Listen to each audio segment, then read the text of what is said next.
The American Council of the Blind is excited to celebrate the 33rd anniversary of the Americans with Disability Act. We're here today to talk about a couple of exciting areas that advocacy has progressed over the last year. My name is Dan Spoon. I'm the interim executive director of the American Council of Blind, and I have with me today Clark Rockfull, our ACB Director of Advocacy and Governmental Affairs. Hello, Clark. Hello, Dan, and hello, everyone listening. As you can tell, I've been celebrating the ADA anniversary very hard. It's early in the day, but I've already lost my voice, so happy to be celebrating here with you. And also joining us today is Swatha Nandakumar, our ACB advocacy specialist. Hello, Swatha. Well, Dan, how are you? I'm wonderful. It's great to have both of you all here with us today on such a momentous celebration. And, I guess I'd like to kind of start this conversation by talking a little bit about our ACB Show Me the Money rally, which was held on March 10th, right outside the White House and the Treasury in Lafayette Park, to encourage accessible and inclusive currency. US currency. We've been fighting for over 50 years to receive accessible currency. And after the rally, we had the opportunity to have two meetings with the Bureau of Engraving and Printing to talk about the new family of accessible currency that's coming, we hope, in the fall of 2026. First will be the $10 note or $10 bill. And that is scheduled for, again, the fall of 2026. In our meetings, we actually were able to feel the accessible tactile feature that is on the new $10 bill. And we are working with the Bureau of Engraving and Printing to work through the milestones that will lead to production, hopefully, again, by fourth quarter 2026. They're in their final phases of doing a series of tests. And then after those tests, there'll be a 2-year period where they'll work with the bank equipment manufacturers to make sure their software and hardware will accept the new $10 bill. And then we will hopefully have a rollout coming soon in just about 3 years from now. So we're very excited about that. It's been a long time coming. The $10 bill in 2026 will be followed by the $50 bill in 2028, the Harriet Tubman $20 bill in 2030, and the $5 bill in 2032. So it's a whole family of bills with redesigned advanced counterfeit protection criteria. And ACB has worked hard for over 3, 4, 5 decades to push for accessible currency, and we believe it's in our future. So everybody keep advocating for accessible currency. And now I'd like to turn it over to Swatha to talk a little bit about what's going on with the National Institutes of Health. Thanks, Dan. Yeah, so back in 2022, early in the year, ACB sent a letter to the NIH, National Institute of Health, on the rollout of a COVID at home tests that were because we're accessible to blind people or to people with low vision. So after that, we started a dialogue with NIH and the disability community. So people from the blind community, from the aging community, from the physical mobility impaired community. And this kind of kickstarted the whole process. So the NIH is now working on procuring or kind of looking at options for assessment tests. So this led to the Illum test that was identified last year to be most accessible for people who are blind. This test uses a smartphone and it has Bluetooth and has instructions in an audible format.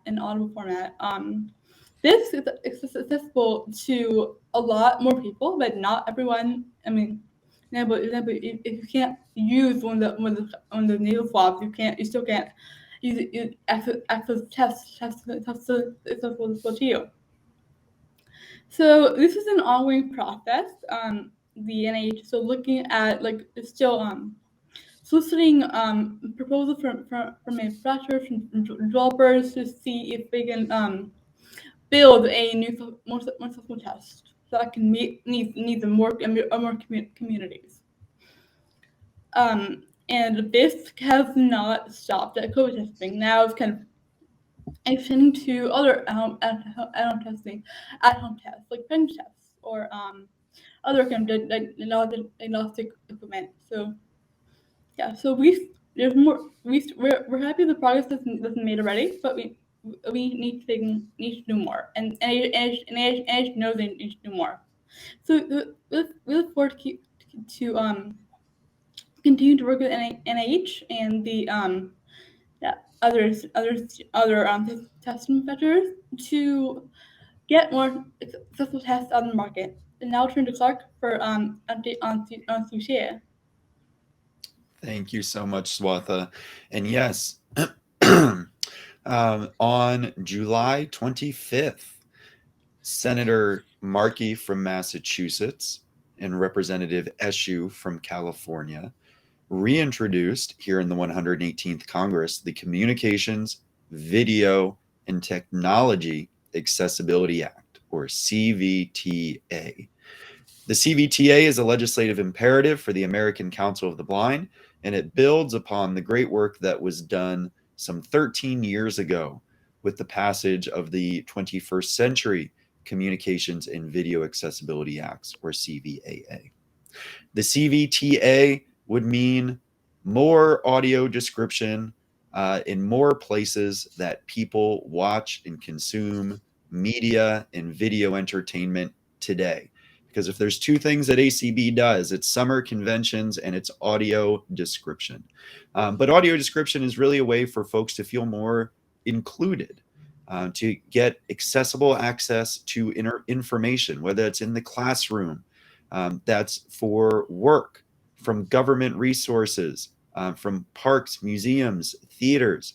And here with the CVTA, that's all video content, whether broadcast or cable television or online in streaming video and media entertainment. It would also mean that audio described programming is identifiable and searchable and discoverable with easy to use methods of activation. It would also create not just increased quantities of audio description, but quality standards for audio description in the writing, the voicing, and the audio engineering. The CVTA also includes requirements for the accessibility of video conferencing, and it would expand and increase the eligibility for the National Deaf-Blind Equipment Distribution Program, also known as the ICANN Connect program.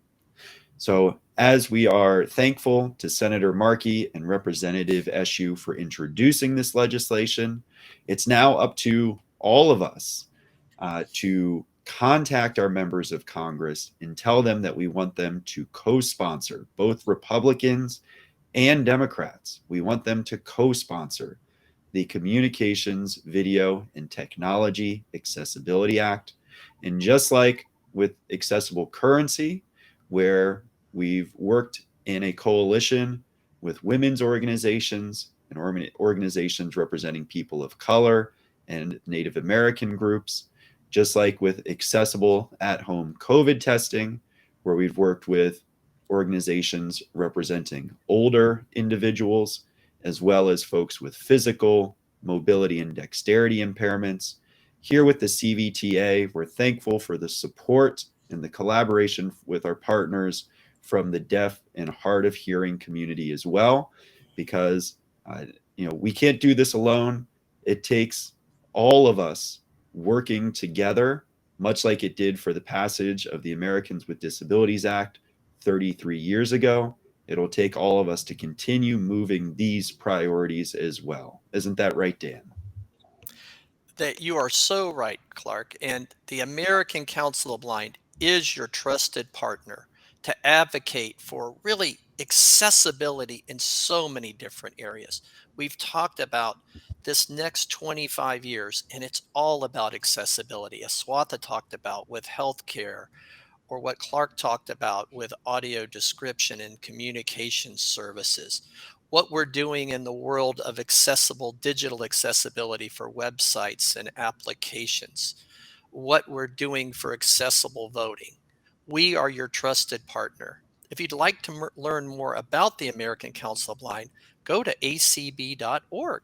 Look at our wonderful website, and hey, if you'd like to join us in this journey, become a member, become a friend of the American Council of the Blind, make a donation to all our hard work.